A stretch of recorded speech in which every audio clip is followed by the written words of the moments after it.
Assalamualaikum warahmatullahi wabarakatuh. Selamat pagi anak-anak. Bagaimana kabar kalian hari ini? Alhamdulillah luar biasa. Allahu Akbar. Nah, sebelum kita memulai materi hari ini, kita membaca doa terlebih dahulu ya. Tangan diangkat, kepala ditundukkan. Bismillahirrahmanirrahim. Rabbi zidni ilman warzuqni fahman. Ya Allah, tambahkanlah ilmuku dan pertinggilah kecerdasanku. Amin. Nah, setelah itu materi selanjutnya yang akan kita bahas hari ini adalah tema 5, subtema 4, pengalaman anak soleh di tempat wisata. Nah, materi yang kita bahas hari ini adalah tentang bahasa Indonesia, yaitu menyimak pembacaan puisi dan ungkapan permintaan tolong, di mana nanti kita akan mengetahui cara menyimak pembacaan puisi dan ungkapan permintaan tolong. Nah, kalian simak ya.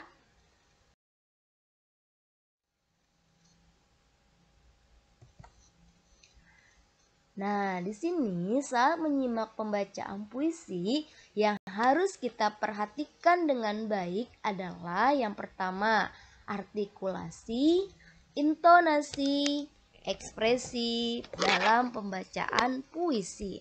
Nah, ini sudah pernah dibahas sebelumnya pada materi sebelumnya. Nah, masih ingatkah kalian apa arti artikulasi, intonasi, dan ekspresi? Nah, di sini kita bahas satu persatu ya. Nah, di sini ada artikulasi. Artikulasi artinya adalah kejelasan dalam pengucapan kata-kata.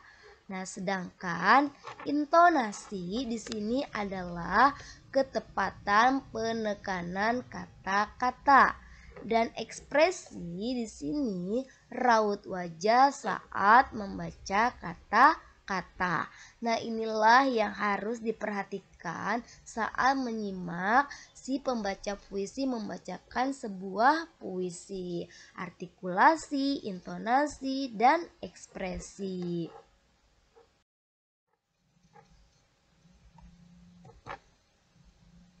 Nah, saat membaca puisi, setiap kata seharusnya diucapkan dengan perlahan agar terdengar jelas.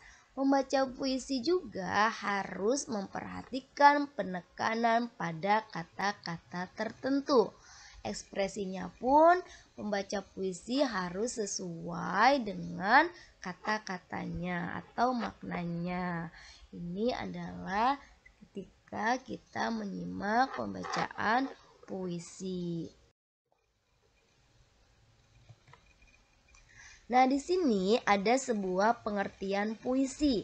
Nah, puisi adalah jenis karya sastra atau seni tulis yang disusun menggunakan bahasa yang indah dan penuh makna. Ini adalah definisi dari puisi. Nah, adapun ciri-ciri puisi yaitu biasanya barisnya pendek-pendek dan susunannya berbait-bait. Itulah ciri-ciri puisi yang bisa kita ketahui. Nah, ini adalah definisi dan juga ciri-ciri puisi.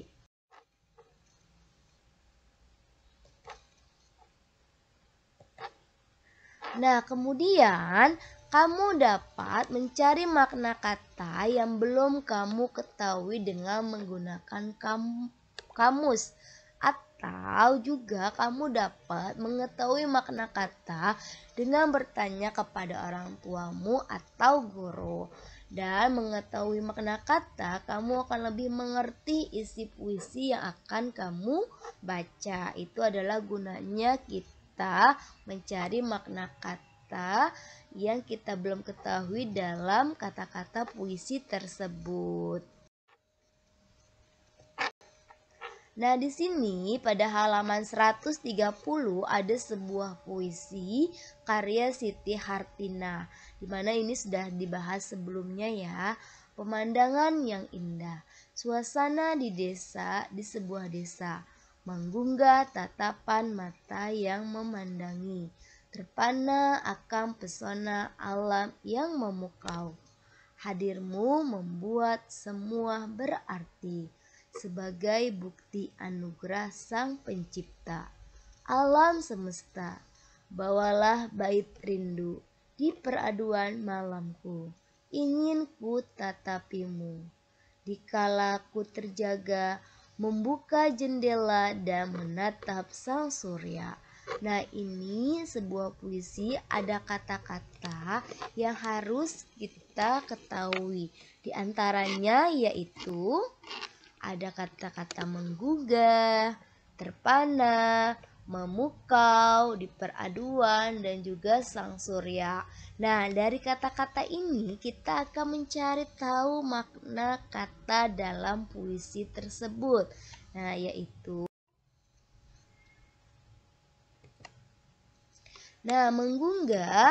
menggugah memiliki arti menjagakan atau membangunkan tidur. Kalau terpana ini heran dalam sebuah keadaan.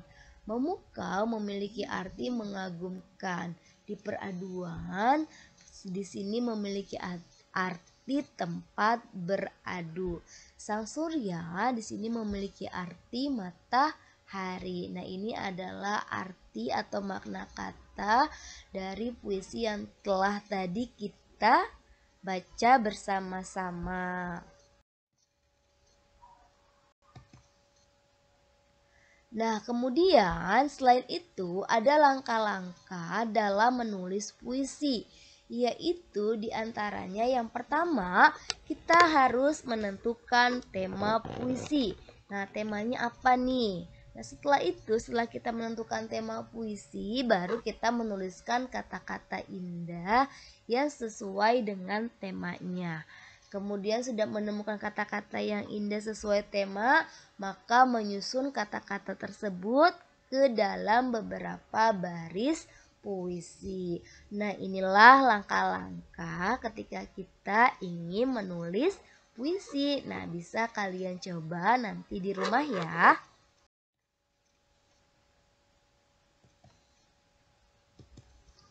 Nah, kemudian jika dalam keadaan sulit, nah di sini kita akan menjelaskan ungkapan permintaan tolong nih nak.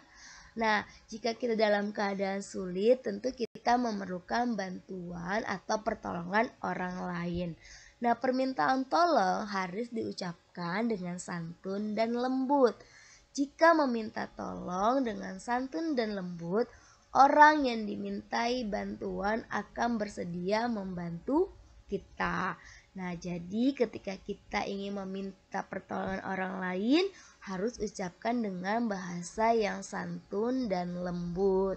Dan jangan lupa untuk menambahkan kata tolong yang pernah kita bahas sebelumnya pada materi yang sebelumnya ya.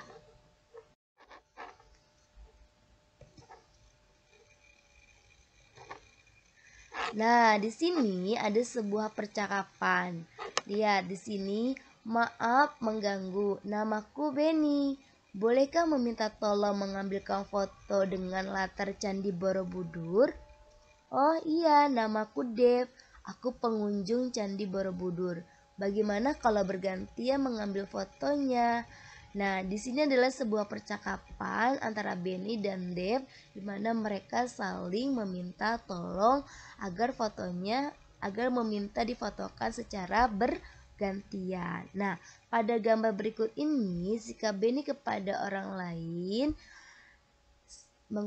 harus menggunakan bahasa yang santun. Nah, di sini sikap Benny terlihat sikap yang santun ya. Nah, di sini kamu harus melatih dirimu menggunakan bahasa yang santun. Bahasa ketika kita meminta tolong, boleh menggunakan maaf atau meminta kalimat tolong atau masih banyak yang lainnya. Nah, di sini kita akan membuat sebuah teks percakapan tentang ungkapan permintaan tolong. Nah, saat mengucapkan permintaan tolong, sebaiknya menggunakan kata tolong. Ingat ya, permintaan tolong harus diucapkan dengan santun dan lembut. Nah, di sini lihat, di sini sebelum berangkat, ayah meminta ibu mengecek kondisi rumah sebelum berpergian. Ayah juga meminta anak-anak mengecek perlengkapan pribadi. Ternyata Syahid lupa membawa jaket. Ibu ingin Sophia membantunya mengambilkan jaket Syahid di kamar ibu. Nah, inilah percakapan permintaan tolong antara ibu dengan Sophia. Sophia, bisakah tolong ibu mengambilkan jaket Syahid? Lalu Sophia pun menjawab, baik ibu, akan Sophia ambilkan jaket Syahid. Terima kasih Sophia. Sama-sama ibu. Nah, ini adalah ungkapan permintaan tolong ibu kepada Sophia untuk diambilkan jaketnya Syahid. Jadi ketika kita meminta pertolongan kepada orang lain, harus menggunakan bahasa yang sopan dan santun. Nah, itu saja materi kita hari ini. Semoga bermanfaat untuk kalian. Kurang lebihnya mohon maaf. Wassalamualaikum warahmatullahi wabarakatuh.